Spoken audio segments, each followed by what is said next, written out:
భగవంతుని యొక్క ఆశీస్సులు. డాక్టర్ బిఆర్ అంబేద్కర్ కోనసీమ జిల్లాలోని ఆత్రేయపురం మండలం బొబ్బర్లంక శివారు పిచ్చుకలంక ప్రాంతాన్ని పర్యాటక ప్రాంతంగా తీర్చిదిద్దేందుకు సన్నాహాలు చేస్తున్నట్లు జిల్లా కలెక్టర్ ఆర్ మహేష్ కుమార్ వెల్లడించారు.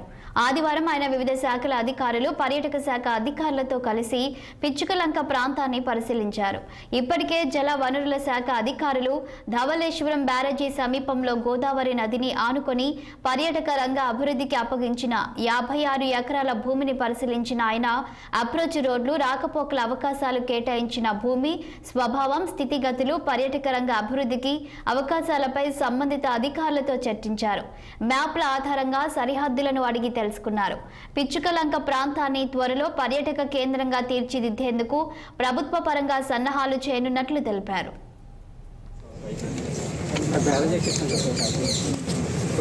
ఈ సైడ్ ఎడ్జెస్ ఇవన్నీ కూడా అంటే